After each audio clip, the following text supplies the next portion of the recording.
When we look at the numbers of these two fighters, we see that they're similar, but the thing that is not on there is the fact that Lubin is a left-hander, and Rosario hasn't faced one since 2018. How much of a problem will that present to him?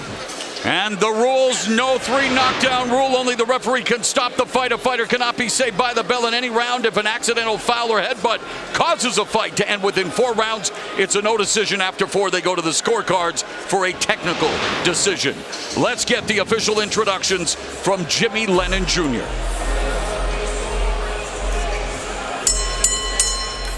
Well, fans, from the State Farm Arena here in Atlanta, Georgia, Premier Boxing Champions presents the co-main event of the evening, a world title eliminator sanctioned by the WBC with the president Mauricio Suleiman and the supervisor Joanna Aguilar. Introducing our 3 judges, scoring from ringside, from Nevada, Robert Hoyle, from Georgia, Ed Cantor, and from California, Zachary Young. Presenting our 3rd man of the ring, the referee in charge of this bout, Jerry Cantu. All right, fans, here we go with the co-main event of the evening. 12 rounds of boxing for the WBC Super Welterweight World Title Eliminator. Introducing to you first, on my left, he is fighting out of the red corner, wearing yellow trunks with white and blue trim. Fighting out of Miami, Florida, by way of Santo Domingo in the Dominican Republic.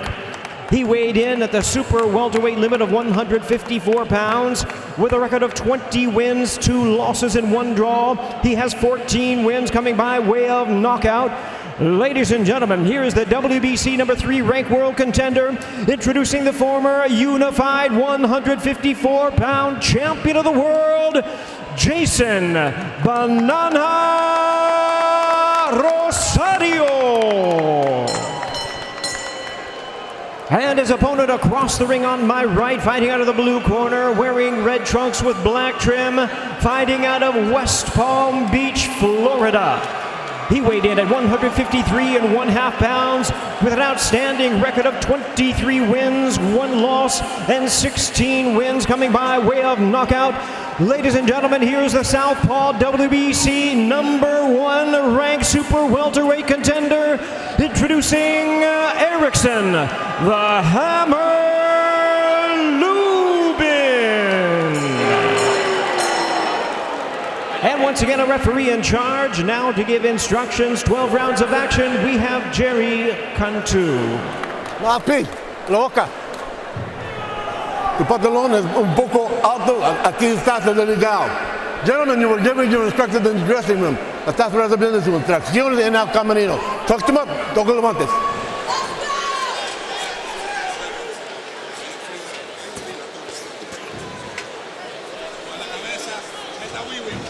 Referee Jerry Cantu, 19-year pro, working his 472nd professional bout.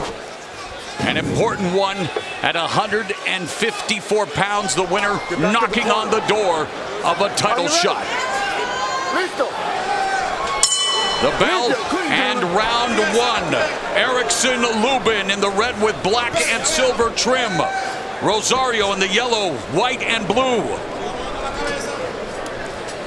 Erickson Lubin has only been down twice in his career, but both times were in round 1, so he wants to make sure that he doesn't have that repeated again.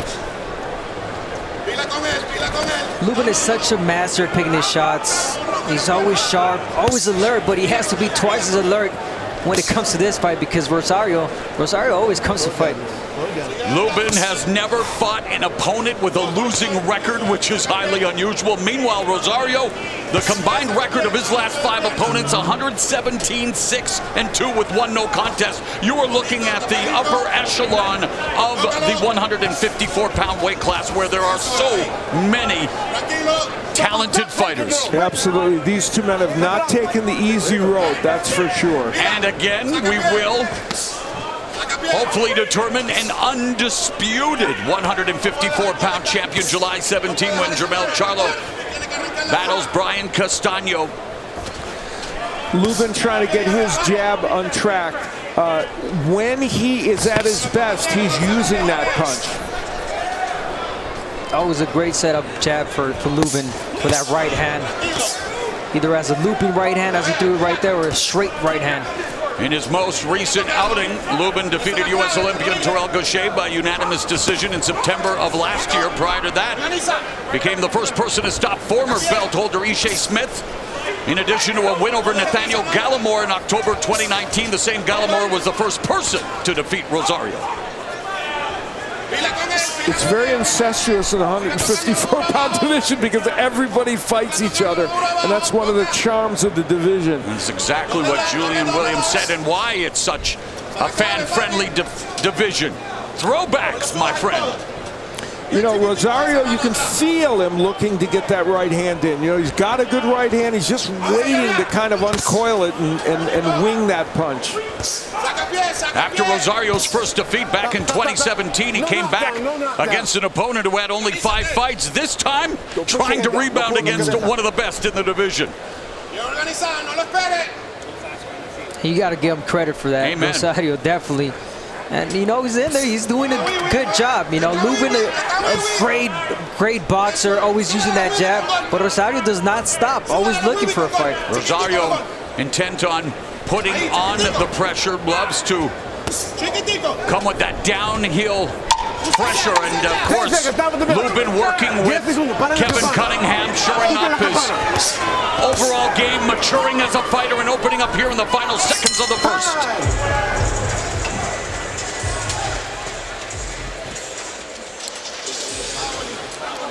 Round 1, we have 10/9. We'll begin with Erickson Lubin and the keys to victory. Jab with conviction. Boy, he did that in round number 1. And when he jabs like that, he stays on balance. He has, during his career, had some balance issues, but you saw in that first round, nothing like that a problem for him. The right hook, he's a converted right-hander, a natural righty. He has a good right hook. For Rosario, no wild punches. Don't throw wide looping punches. He has a good left hook, and against the southpaw, you can double with the hook. And always looking for the right hand. That's a big power punch for him. He wants to get that in.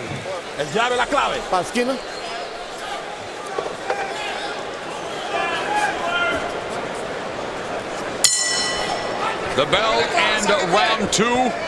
Lubin looking to rebound from that first round KO defeat against Jermell Charlo. Would love to move on and become a champion in his own right. Others who have done it in the past include one of the best heavyweights ever, Jack Dempsey, whose birth date was on Thursday.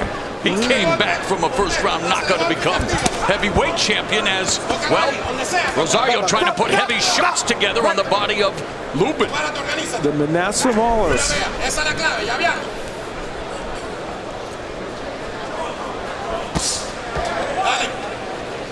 Solid lead left hand through the guard by Lubin. Pawing with the jab. Again, leads with the left, splits the guard. Rosario with his back with Herman Salcedo, a trainer that trained him before. Rosario, in his last, when he fought Jermell Charlo, they didn't feel like he was in shape. He didn't work hard. And Salcedo said, if you don't work hard, I'm not even going to train you. And he says Rosario's worked very hard for this fight. Yeah, blame the Charlo loss on complacency and lack of conditioning. And now coming off a career-long 273-day break for the second time in his career. Same scenario going into the night he shocked the world and supplanted Julian Williams. And Rosario really taking his time getting in. He's not rushing.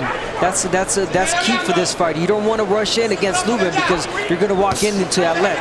Rosario taking his time, jabbing to get in, staying at a good distance, and whenever he can, he'll land an overhand right.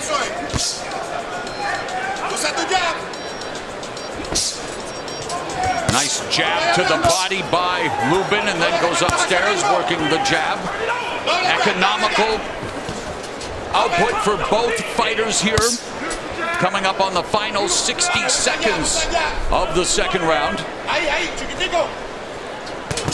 Well, we know that Lubin can be vulnerable, and he's now facing the biggest puncher since he was stopped by Charlo 4 years ago.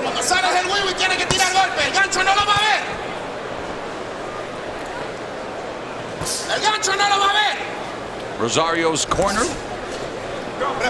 Very animated, shouting out their instructions to Banana. 30 seconds left here in the second. Basically telling him to set up that right hand, which he is. He's trying to. Coming in with the jab, trying to set up that overhand right, almost like a short overhand right. You want to make sure you're in great position for that.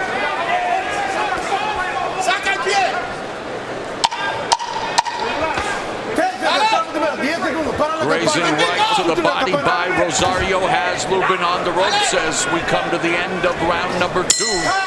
And let's go to Jim Gray. All right, Mauro, thank you very much. Mario, as you get ready to take on Tank Davis, let me ask you, how do you plan to use your bigger frame, 6 inches taller, round 2, I have and 10 over you 9, being indigenous to this total weight of division 20 at over 140 and 18. him coming up? How are you going to use that to your advantage? Well, me and my coach, Virgil Hunter, we have a great game plan going into this fight. And, I mean, I'm looking to utilize, all those tools. But, I mean, I'll be able to show them. Do you have to show, like, no respect and hit him hard in the first or second round just so that he doesn't gain any confidence and start feeling comfortable with this weight? Definitely. I mean, everything I throw whenever I step in the ring has bad intentions, and that's no different come tonight. What concerns you most about him? I mean, he's explosive. I mean, he's a smart boxer as well, and I'm looking forward to a very challenging fight. Mario, best of luck. We'll talk to you afterwards. Thank you. All right. Mauro, back out to you. All right, Jim, from the barrio to the bright lights of a Showtime pay-per-view main event. Mario Barrios looking for the biggest win of his career, looking to break through and become a star in his own right against one of the biggest stars in the sport in Gervonta Tank Davis. That's our main event still to come. You are watching round 3 of this 154-pound battle scheduled for 12. Erickson Lubin, the southpaw, against former unified 154-pound champion Jeison Rosario. You feel a change in body language for Rosario. He's coming forward with more of an intention of punching and throwing punches. But, as Abner pointed out, there's danger in that. And that's the type of pressure you want to put in. You want to give a high-paced pressure to Lubin, because if you give him space to think, Lubin is a thinker in there. Lubin's going to take the time to think and connect. And he just landed that straight left to the body, and we've seen, of course, Rosario be vulnerable to the body, especially in his last fight when he was left convulsing after that shotgun jab by Charlo. That was extraordinary. There's the right hook of Lubin, and that Rosario felt that punch. 1-2, buckled the knee of Rosario as Lubin sitting down in his punches now. Beautiful right hook around the guard and a left, and Erickson Lubin teeing off on Rosario and scoring. It was that first right hook that got Rosario's attention, and then Lubin has landed some huge power punches. And you talked about that right hook from Lubin. It's, he's a natural right-hander, so that's a powerful hook for Lubin. Very composed, mature effort by Lubin. Utilizing the jab, left hook downstairs to the body, diversifying his attack and beginning to wear down Rosario. Under a minute left in the third, and Erickson Lubin stalking Rosario, who's now on the ropes, unable to fire back. Eats another right hook. Misses with the left. A tremendous round for Erickson Lubin. What a great job by Lubin of being careful and keeping his composure and not rushing in. And showcasing the maturity under the auspices of a Kevin Cunningham. Oh, vicious right hook to the body by Lubin. Remaining calm, setting up his punches, looking for openings. Lubin doing it all. A comprehensive effort. Left uppercut. Again, staggered Rosario, but Rosario does not go down. He has been down a total of 6 times in his career, including 3 times in the last fight against Charlo. A terrific third round for Erickson Lubin, putting it on Jeison Banana Rosario.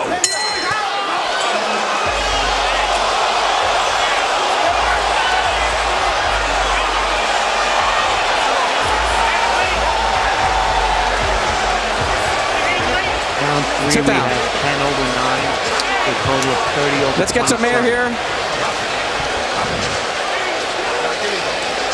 Nice and calm, nice and calm. You need to jab, you need to jab.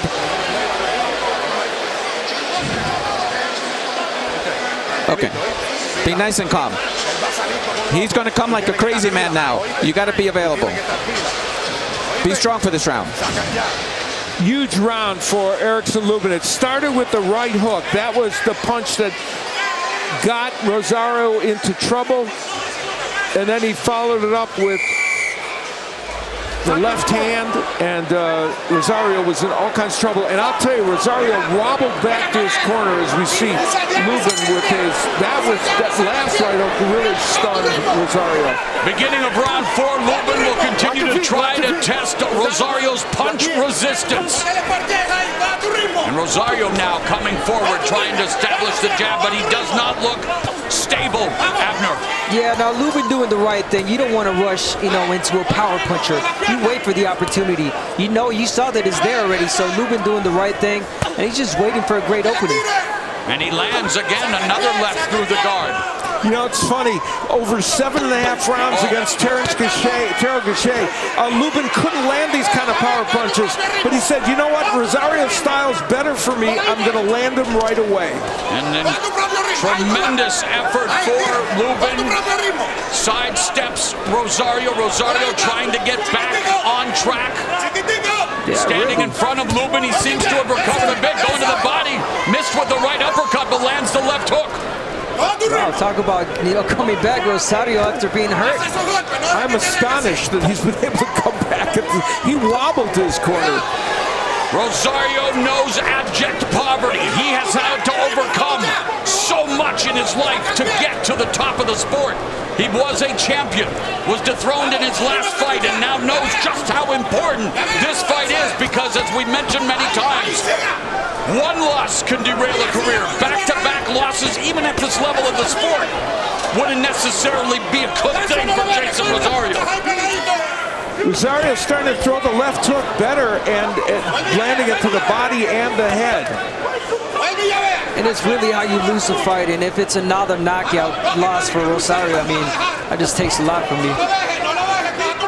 Showing all kinds of guts and determination to jump right back into the fray here at 154 against a guy who has won 5 straight and has looked super sharp here tonight. Final minute of the 4th, but Rosario bouncing back here in the 4th frame. Yeah, but it's mostly Lubin, remaining calm. Yeah, and maybe giving him an opportunity to just assess the situation, knowing that he is in no trouble whatsoever and remains very much sticking to the game plan and showcasing. Of course, you're in no rush, especially when you've seen already that you can hurt this guy. You're picking your shots well, so it's no rush for Lubin. Pick your shots, it's gonna come. He's not only picking his shots, he's picking off Rosario with those shots. Oh, he got hurt. Yeah, and now Rosario has staggered Lubin. What a dramatic comeback here in the 4th, as it's now Rosario unloading on Lubin. They said they would steal the show in high drama in Atlanta. Wow. Both of them are vulnerable. Give me the bucket, bro. What the fuck you go out there bullshitting like that for? You had the man hurt, so just put your shit together. You don't have to go look for no knockout, but put your shots together. But you went out there and took the round off, man. You can't fuck around with this dude, man. You know what I'm saying? Yeah. Well, Kevin Cunningham giving some very stern advice. That's where Rosario wobbled Lubin with the left hand. Hurt him with the jab. Yeah, with a jab. He's been landing the left hand better with the hook. And it, ironically, as you point out, it was a jab. There's Lubin with the jab and a beautiful jab over the top by Rosario. Very rare that a jab like that would hurt you that much, but it did hurt. Rare, but not impossible from a power puncher like Rosario that he is. Exactly. Rosario knows what a jab feels like, and he just delivered a nasty jab to Lubin in the 4th, and now here in round 5 gets clocked with that right hook, but stands in front of Lubin. Wow, this round should be interesting. Yeah, very much so. Which man is going to be more vulnerable? Lubin is languishing on the ropes, which I don't think Kevin Cunningham is probably happy about. How much better would the sport of boxing be if we continue to see matchups like this? Top 10 fighters in a deep and competitive division willing to put it all on the line in search of greater glory. And Rosario and Lubin, and Rosario just ate that lead left uppercut from Lubin. No, and it's mostly in this weight class that we see fights like this. Yes, and it could be in all weight classes, and should be. Right hook again by Lubin. You know, he's found a home for that punch. Minute gone here in the fifth. Lubin along the ropes. Rosario on the comeback, putting together combinations. Lubin giving the space. Lubin letting Rosario in. Not being as effective with the jab. Still trying to recover. And the body language has changed drastically as now Rosario is the one leading the dance. Lubin trying to reestablish the jab. And in this round, Rosario has thrown more punches than Lubin. He's been more active. Oh, but there's a beautiful 1-2 through the guard from Lubin.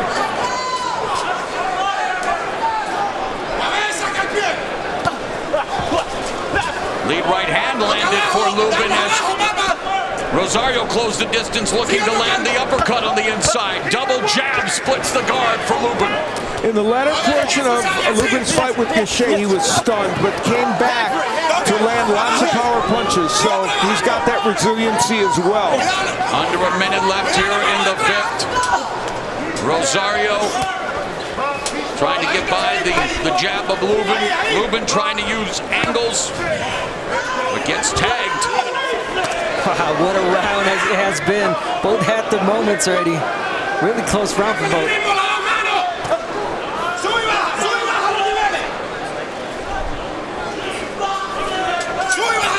As advertised, we are witnessing a fantastic fight as we come down to the final 15 seconds of the fifth round. Both fighters have been hurt. Both come in having exhibited vulnerability in the past. And there's a nice left to the body by Lubin as we end round 5.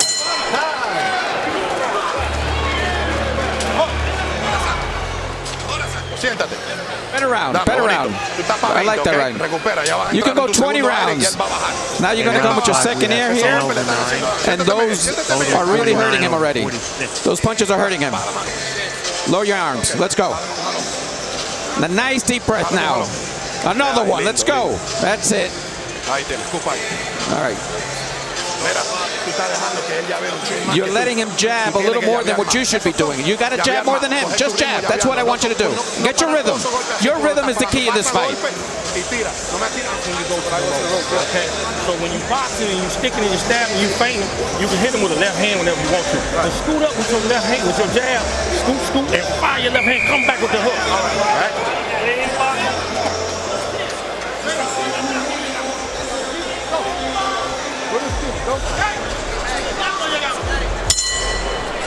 Round number 6, you are watching an important battle at 154 pounds between former unified 154-pound titleist Jeison Rosario and former 154-pound title challenger Erickson Lubin. Mauro Ranallo along with Al Bernstein, Abner Maris at ringside, joined by Brian Custer, Jim Gray, and the Showtime Championship boxing crew as we come to you from State Farm Arena in Atlanta.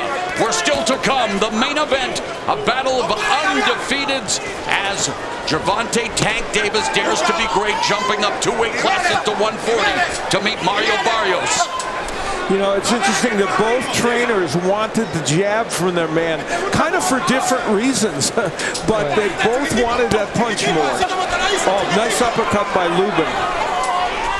But Rosario definitely having his way, finding his way inside, working his way inside with the jab. Oh, and Lubin goes downstairs deftly to the body before working his way upstairs. And we have seen the growth of Erickson Lubin, and he drops Rosario after that attack to the body.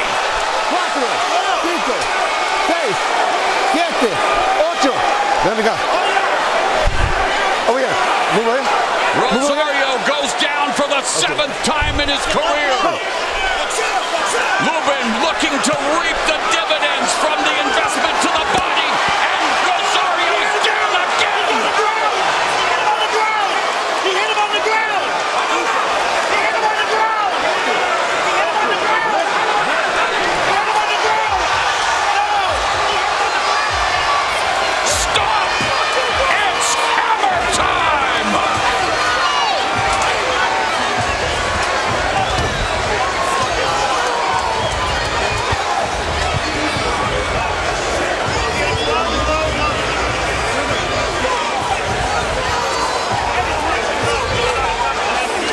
Six straight wins for Erickson Lubin. 4 of them come inside the distance as he celebrates with his team as he picks up the 17th knockout of his career, improving to 24-1. None more important than the one he just authored here tonight, Al. What a performance. He was able to weather adversity, and that young man, a primal scream almost of relief that he has now put himself back in position where he knows he has a chance potentially to fight for the world title. And he weathered the adversity and was able to do what I think they wanted to do, was go to the body, where obviously Rosario had a problem before. And Lubin now perhaps 1 win away from rebounding from the first round knockout defeat against Jamel Charlo. If he goes on to win a title, he will join the likes of Jack Dempsey, who we mentioned, Badu Jack, Emil Griffith, Archie Moore, Iran Barkley, Amir Khan, Miguel Burchelt, and Jorge Linares, who all overcame ignominious stoppages.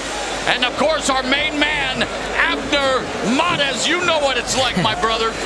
Yeah, I came back from the Johnny Gonzalez knockout. Yeah, you did indeed. We look at the numbers and we see, the landing of the power punches, everything other than the jab. 44% for Lubin. He did that very, very well. And even though he only landed 21 jabs, he threw enough to help set up everything that landed. And of course, the power punches for him were the difference. And it was a sledge and jackhammer night, as both the left and right proved right tonight.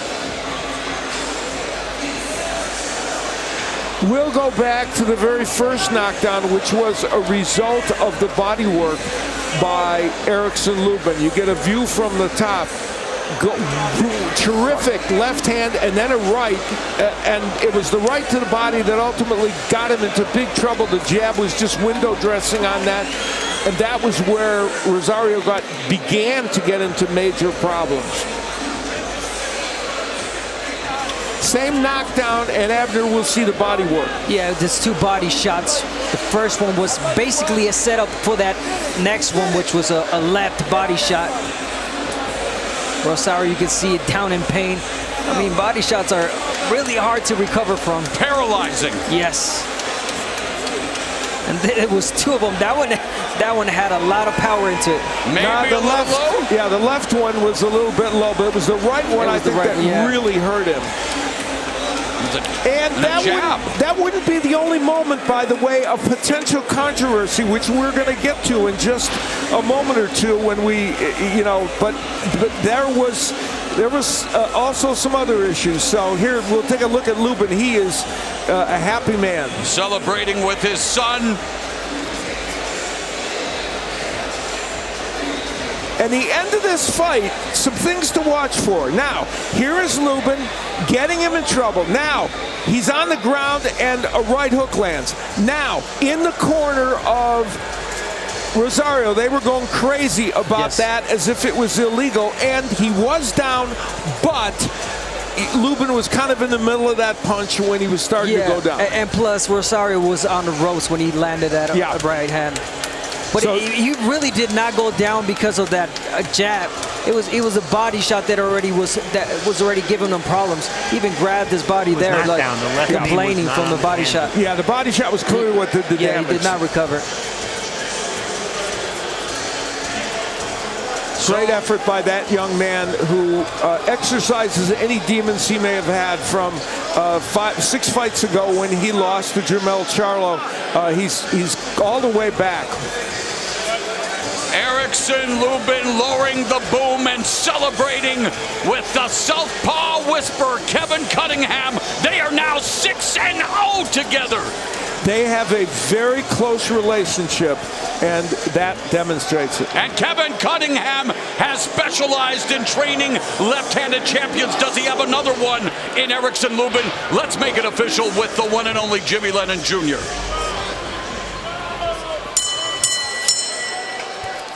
Ladies and gentlemen, we have the time of 1 minute 42 seconds in round number 6. Our referee in charge, Jerry Cantu, reaches the count of 10. The winner of the WBC Super Welterweight World Title Eliminator by way of knockout, Erickson, the Hammer Lubin.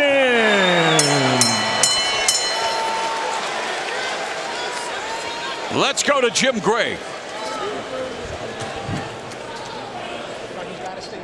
All right, Mauro, thank you very much. Erickson, congratulations. You brought the hammer tonight. For sure. Let's discuss this fight. It seemed like you got in control early, and then in the 4th round, had a little bit of trouble yourself. How would you describe this evening? I just followed the game plan. I went to the corner every round, and Kev was just telling me, Coach Cunningham, my team, Jeison Rosario, they was telling me, stick to the jab, stay consistent with your jab. You know, I'm way faster than him, but I knew that he had good power, and he was trying to counter me. So I'll feint him out and use my jab consistently, and I was ending up hurt. I started to hurt him to the body. So as soon as the 1st round started, I went straight to the body. I seen him grunt, so I knew I was able to hurt him to the body. So I just wanted to, you know, distract him with the jab and then go downstairs, and then it got him out. How much is Kevin, you're 6-0 with him now, how much has he helped your patience instead of just boring right in and maybe causing yourself some trouble when you had him in trouble? I mean, he's a Hall of Fame trainer. Kevin's a great trainer. You know, he told me to, you know, not get too crazy when I get him hurt. You know, we're going to systematically beat him down, and that's what we did. Let's take a look here at the end of the fight, the first knockdown, where you came in with that vicious body shot in the 6th round. As we look here, tell us what and describe for us. I started setting him up with the jab. I went downstairs. Oh, that was right at the belt line. But I started, that right hook landed right on his rib, and I seen him hold his body like that. I knew he was hurt. I went right back to the jab. Did you basically know at this point that even if he got up, the fight was over? Yeah, I did. I know I'm a great finisher, and I knew I was going to get him out of there as soon as I seen him drop. Here's the 2nd knockdown in the end of the fight now. Tell us from your vantage point. I'm biting my lip right now. I'm throwing everything hard. Boom. Body shot. You know, I kept going to the body. I ain't mean to hit him to the... And that one looked like he was down right there. Yeah, I ain't mean to do that. I ain't know if he was down or not. But I knew he was hurt. So now, Erickson, you know, tremendous performance tonight. You put yourself in position for a title fight, and is that what you'd like to have next? Absolutely. I want the title fight. I want everybody at 154 pounds. You know, I don't duck nobody. That's why, you know, I'm #1 in the WBC right now, but, you know, I chose to fight Rosario because I don't duck nobody. I don't want no tune-up fights. You know, all these guys want tune-ups. I don't want no tune-ups. I want the best guys in the division. I want to be able to say that I beat everybody in my division when I'm champion. And this one had a smile on his face since this started. That's my little man. That's my little man, Malachi. You know, he looked up to me. You know, I'm being a great role model to my son. I love my baby. Congratulations, tremendous performance. Congratulations, Kevin. Little Leon, your turn, baby.